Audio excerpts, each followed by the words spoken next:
All right, it always has to be a fire. All right, good morning, Queensland. And today I'm very pleased to be with Minister de Brenni as we talk about Queensland's opportunity to be a renewable energy superpower, not just in Queensland but in the world. And today we're pleased to be here just southwest of Kingaroy, showing Queenslanders the amazing opportunities that we have in our state, including wind farms. We have about 3 regional wind farms at the moment, and if you look behind me here, you could call this a field of dreams, because this is the way the world is transitioning. Today we are here at the Cooper's Gap wind farm, where there are around 123 wind farms generating 453 megawatts, powering around 200,000 homes. Today I'm pleased to announce with Minister de Brenni further good news for regional Queensland, where we are announcing today Australia's largest publicly owned wind farm. Stanwell Corporation will work with global renewable energy developer RES to build the Toorong West wind farm, similar in size to Cooper's Gap.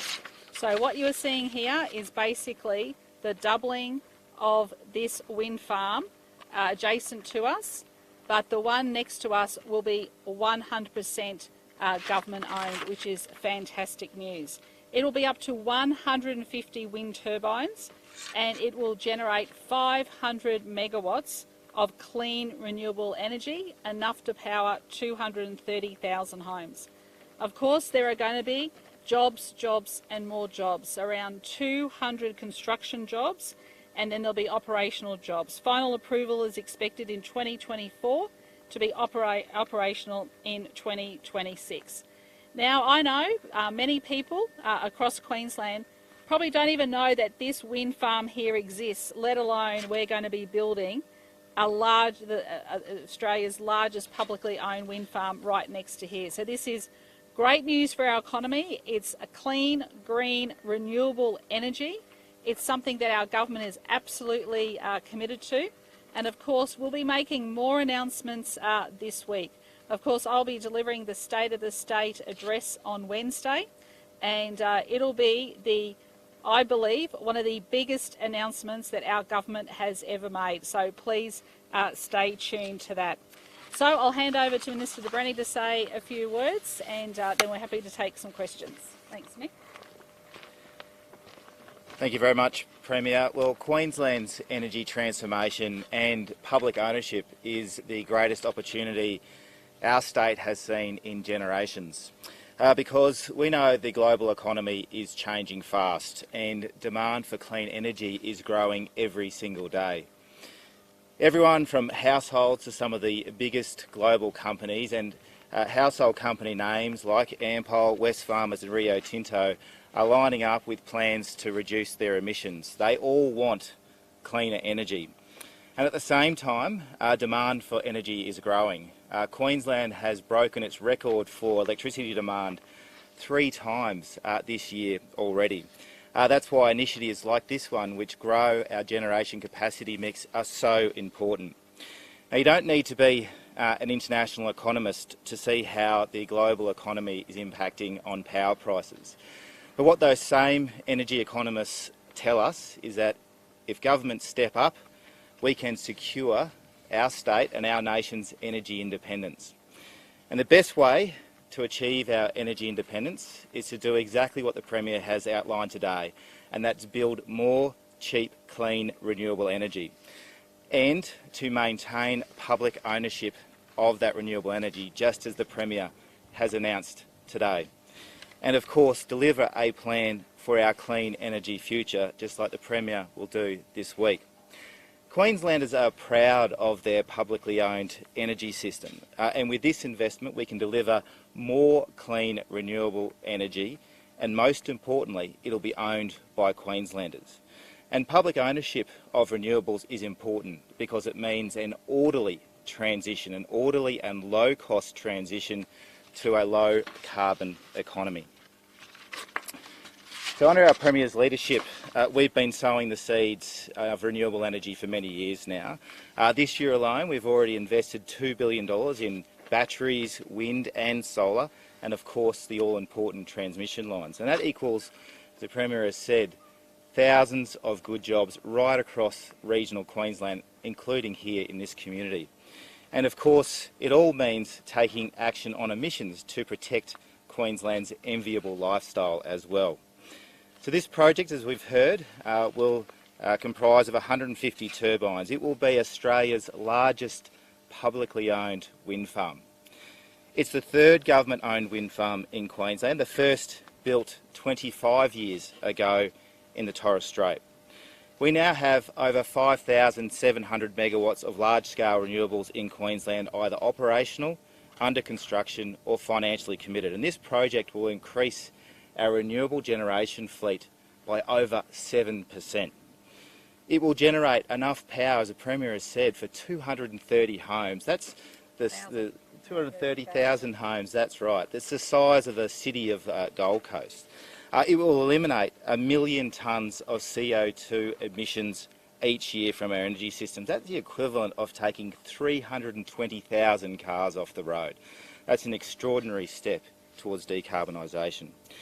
Going forward, Stanwell, the project owner, will develop a benefit sharing arrangement with the local community to make sure that projects like this deliver good jobs, deliver businesses work here in this community. Our Buy Queensland procurement policy will make sure that local businesses in this region will get a large share of the work.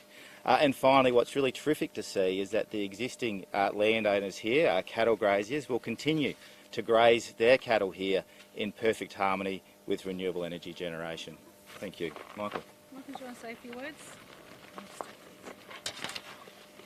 Thank you, Premier, and thank you, Minister de Brandy. We welcome today's funding announcement from the Queensland Government. We know that the energy market is changing, and as a publicly owned generator, Stanwell has a critical role to play. We will continue to provide affordable, secure and reliable energy for Queenslanders as we move towards a lower carbon future. This project will support the decarbonisation of our existing portfolio, enable us to meet the consumer demands for renewable energy and provide future career development opportunities for our workforce. Our customers are turning up every day looking for green energy, and with projects like this, we're able to provide and support those customers. At Stanwell, our plan is to develop a high-quality, value-for-money pipeline of renewable energy and storage projects. Since 2020, we have increased the ambition and scale of our future energy strategy and renewable energy project pipeline. We are progressing discussions with renewable energy project proponents like RES with a view to bundling equity ownership and operations and maintenance services provisions with off-take arrangements. Thank you. Okay. So when we first came to office, there was about 7% renewable energy in our market. Now it is over 21%. These announcements, with a pipeline of massive investment in renewables, shows that Queensland is set to become an energy renewable super powerhouse in this state and in this nation. So these are about jobs in regional Queensland, and as families can see sitting around the kitchen table tonight, there is a lot of investment that is happening in solar and in wind turbines in Queensland. And a clear example is what you're seeing today. This $770 million investment in this publicly owned wind farm means that Queenslanders are owning an entire new asset. This is fantastic news. Driving up here today, I passed Oakey, where there is already a large-scale solar farm as well. We have solar farms right across regional Queensland. It means jobs. There's even more investment on the table, and after the announcements we were making this week, we will see even more investment in Queensland. So watch this space, there's a lot more to happen. Happy to take some questions. In terms of the planning approvals, how long is that likely to take? Oh, well, we've got, in terms of it starting up, I think I said before that the final approvals are expected in 2024, but it will go through the same approvals that this wind farm went through. and it goes through pretty smoothly. But you can look at the scale. Have a look, Brendan, turn around and look up. These are huge, and honestly, I think we should have viewing platforms for families to come out here and actually see what is in their own backyard. It's just over a 2.5 hour drive from Brisbane. I know because we've done this today to come out here, and it is extraordinary. It is absolutely extraordinary. Other parts of the world are moving to this as well, but Queensland stands in the box seat in terms of capitalising on even more funding and turning our energy system into a green, renewable superpower. Premier, you mentioned that about just over 20% of Queensland's electricity is currently coming from renewable energy at the moment. Yes. The Minister mentioned that demand is also lifting at the moment with Queenslanders needing more energy. That's going to keep increasing as we get more electric vehicles and things like that.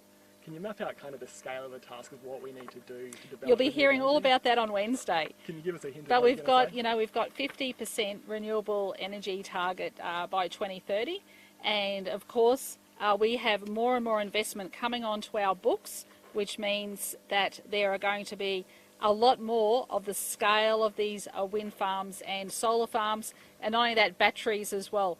My ministers today are out and across the length and breadth of regional Queensland, talking about what's happening in their regions. And if you look at a map of Queensland and all of the renewable energy investment, it's in regional Queensland.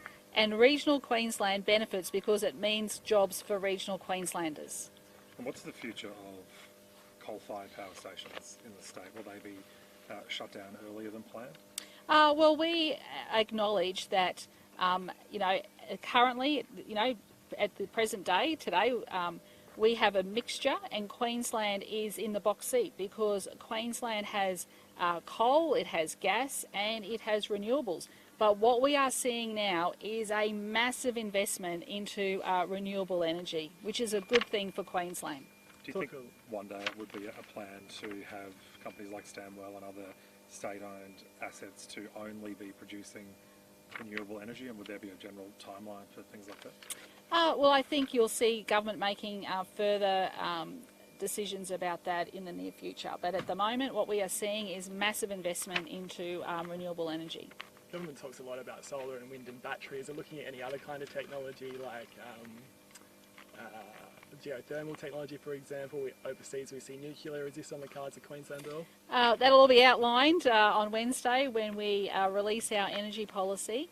But of course, hydrogen will play a role as well. We signed that massive agreement with a number of Korean companies, major Korean companies, one in the top 500, that are very keen to secure our supply as they start transitioning and getting more renewables into their sectors. So they're looking at turning some of their generators mixing with hydrogen. Takes a lot of electricity to produce hydrogen as well, so we're going to need more wind farms, more solar.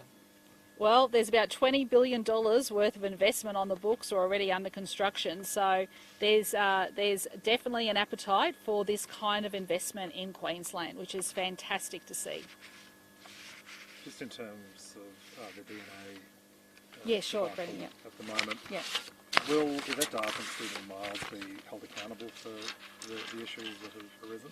There has been no suggestion whatsoever that there has been any forwarding of any information to any ministerial office. So, as I said the other day, let me be very clear, Walter Sofronow is starting that public inquiry today, and I want him to do his job.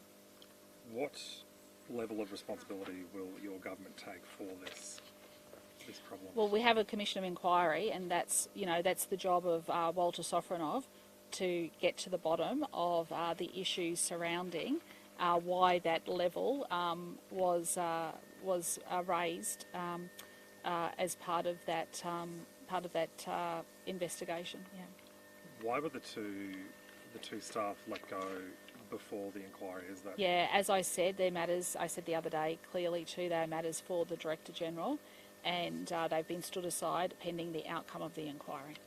The LNP is yet again calling for Yvette Darth to be sacked. What do you say to that? Oh, that's just normal LNP daily. What they do, They should be creating some policies, I would imagine. Be a good thing, good start. In terms of Mackay, Maybe they can come out and say that they support renewable energy and projects like this in regional Queensland, which is jobs in regional Queensland. in terms of Mackay Hospital, why is it taking Yep. so long to have this this report released? Yeah, look, that's a very serious issue, and of course there is an investigation that is happening at the moment. I know that the HHS is not commenting until that investigation is finalised, and I won't be commenting until it's finalised. But we need to get to the bottom of that. Absolutely. Are you aware if any victims or alleged victims have been required to sign non-disclosure agreements if they did choose to No, receive I'm not. compensation? I'm not. No. Premier, just a quick one on land tax Yes. changes. New South Wales have come out and said they won't cooperate with Queensland, and do you need that data for the policy to work? Look, I think the Treasurer is going to comment on that later today. Okay. Were you disappointed to see those comments from the New South Wales Premier? Look, you know, I could say a lot of things about New South Wales, including not opening up gas for energy supply, about, reports that they want to hit land tax on families. But look, I'll let the Treasurer comment on that. Do you think there's merit in having the land tax arrangements that Queensland's proceeding with as a national policy so all states are on the same page? That's something I'm giving serious consideration to, yes. To bring it up at National Cabinet? Yes, we've got a National Cabinet meeting on Friday, yes. In terms of junior doctors in Queensland, there's the state hospital health check, which shows more than half, 58%, are saying they're concerned about making a clinical error due to fatigue related to long hours. Are you worried about that? Look, I can understand why there would be some concerns about that. I think our health system has felt enormous pressure, and once again I want to thank all of our health workers. Fatigue is a big issue. Fatigue is an issue for allied health support staff, our frontline workers, our nurses, our paramedics, our doctors. All of them have worked so incredibly hard during COVID.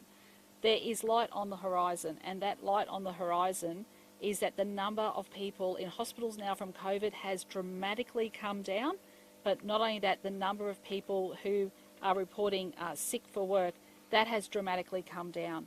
So I think that gives the health system time to actually breathe and to recover, and then to be able to start up again. Yeah. Logan Hospital, in that report, is sitting at 71% of junior doctors feeling fatigued, with some working more than 90 hours a fortnight. There's pressures everywhere. I appreciate that. There are pressures right across the country, and I'll tell you now, there's probably not a day when the state premiers get together that we don't talk about the stress on our hospital systems. So, I mean, even down in Canberra last week, we were talking about it. It is a big issue, and it's something that's on the agenda at National Cabinet on Friday. Health is such an important issue for our families that, of course, we discuss it every time we get together. Would you like to see more federal funding in that space? Is that what I've always said that. We have not changed our position. It's really important that we get the right mix of funding for health.